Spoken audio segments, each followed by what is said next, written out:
morning, students. Today I am going to start our new chapter, Chapter 3, महायज्ञ का पुरस्कार, जिसके लेखक है यशपाल। इनका जन्म 1903 ईस्वी में तथा इनकी मृत्यु 1976 ईस्वी में हुई। आइए पहले लेखक के बारे में जानते हैं। लेखक परिचय। यशपाल एक क्रांतिकारी एवं स्वतंत्रता सेनानी के रूप में प्रसिद्ध यशपाल एक उच्च कोटि के साहित्यकार भी है। इनका जन्म 3 दिसंबर 1903 को फिरोजपुर छावनी में हुआ था। विद्यार्थी काल से ही क्रांतिकारी गतिविधियों में जुड़ गए, क्योंकि इनके व्यक्तित्व पर गुरुकुल कांगड़ी की शिक्षा का बहुत प्रभाव पड़ा। शहीद भगत सिंह आदि के साथ भी इन्होंने आंदोलन में सहयोग दिया। इनके विचारों की क्रांति इनकी रचनाओं में भी झलकती है। वर्ग संघर्ष, मनोविश्लेषण तथा रूढ़ियों पर तीखा व्यंग इनके कहानियों की विशेषता है। झूठा सच, मेरी तेरी, उसकी बात, पिंजरे की उड़ान आदि इनकी लोकप्रिय रचनाएं हैं। मेरी तेरी, उसकी बात पर यशपाल जी साहित्य अकादमी पुरस्कार भी मिला। इनकी भाषा अत्यंत प्रभावपूर्ण, सहज तथा व्यवहारिक है। इस पाठ में हम लोग जानेंगे पात्र परिचय, समय स्थान, घटनाक्रम, चरित्र चित्रण, शीर्षक की सार्थकता तथा उद्देश्य, यानी इस पाठ से हमें क्या संदेश मिलती है, क्या शिक्षा मिलती है। सबसे पहले पात्र परिचय, यानी इस पाठ में कितने पात्र हैं? 5 पात्र है। कौन कौन है? सेठ, एक धर्मपरायण धनी सेठ, किसनी, सेठ की पत्नी, धन्ना सेठ, कुंदनपुर नगर के सेठ, धन्ना सेठ की पत्नी, कुत्ता जिसे सेठ रोटी खिलाते हैं। इस पाठ में हम पढ़ेंगे कि किस प्रकार सेठ निस्वार्थ भाव से परोपकार करते हैं और वह एक यज्ञ बहुत बड़ा महायज्ञ कहलाता है। आइए अब पाठ शुरू करते हैं। महायज्ञ का पुरस्कार। एक धनवान सेठ थे, विनम्र, उदार और धर्मपरायण। विनम्र तथा उदार का मतलब होता है सुशील तथा बड़े दिल वाले। वे घर आए व्यक्ति को दान दक्षिणा देते थे। कोई उनके द्वार से खाली हाथ नहीं लौटता था। उन्होंने अनेक यज्ञ भी किए थे, परंतु एक ऐसा समय आया कि उनके भाग्य ने पलटा खाया और वे बहुत गरीब हो गए। रिश्तेदारों और मित्रों ने भी उनसे मिलना जुलना बंद कर दिया, क्योंकि ऐसा कहा जाता है सुख के साथी सभी होते हैं, परंतु दुख में कोई साथ नहीं देता। अब सेठ सेठानी दाने दाने के लिए भी तरसने लगे थे। उस समय अपने यज्ञ के फल को खरीदने और बेचने का चलन था। धन की तंगी होने पर सेठ की पत्नी ने उन्हें अपने एक यज्ञ के फल को बेचने का परामर्श दिया। सेठ ने पत्नी की बात स्वीकार कर ली। उनके घर से लगभग 10-12 कोस दूर कुंदनपुर नामक एक शहर था, एक नगर था। वहाँ एक बहुत बड़े धन्ना सेठ रहते थे। सुनते थे कि उनकी पत्नी को दैवीय शक्ति प्राप्त है, जिससे वह तीनों लोगों की बात जान जाती थी। मुसीबत के मारे सेठ ने इसी धनी सेठ को उसी धनी सेठ को अपना एक यज्ञ का फल बेचने का विचार किया और उसके घर की ओर चल पड़े। सेठानी अपने पड़ोस से थोड़ा आटा मांगकर लाई तथा 4 रोटियां बनाकर रास्ते के लिए अपने पति को दे दी।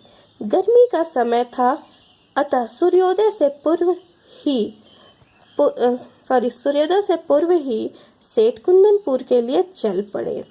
वे जल्दी ही कुंदनपुर पहुंचना चाहते थे, क्योंकि तेज धूप में चलना कठिन था। आधा रास्ता पार करते करते भीषण गर्मी हो गई।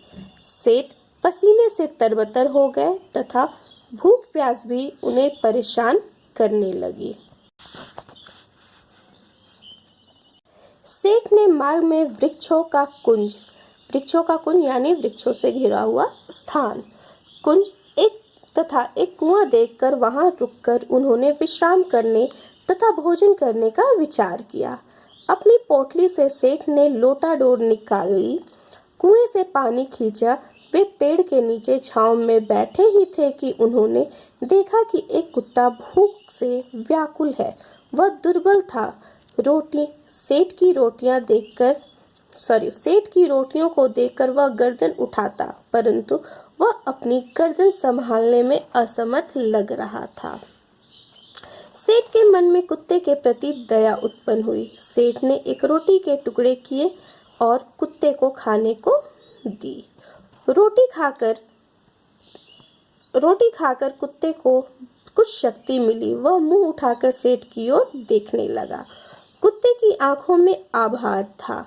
सेठ ने एक रोटी उसे और खिला दी।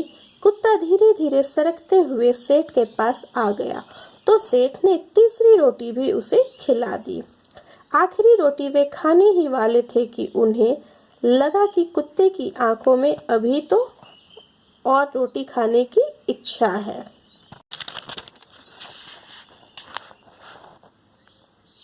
सेठ ने सोचा कि वे तो पानी से भी अपना काम चला लेंगे, चौथी रोटी भी इसे मिले तो उसमें अधिक ताकत आएगी और वह बस्ती तक पहुंच सकेगा। अतः उन्होंने अंतिम रोटी भी उसे खिला दी। विश्राम करके जल पीकर वे आगे चल पड़े।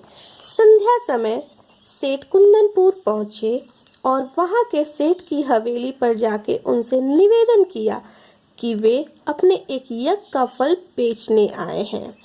सेठ की पत्नी ने प्रणाम करते हुए कहा कि वे उनके आज किए गए महायज्ञ का फल खरीदना चाहती है। सेठ ने सोचा कि उनका उपहास किया जा रहा है, यानी उनका मजाक उड़ाया जा रहा है। उन्होंने तो बहुत समय से कोई यज्ञ नहीं किया है। निर्धन सेठ और धनी सेठ की पत्नी में बहस होने लगी।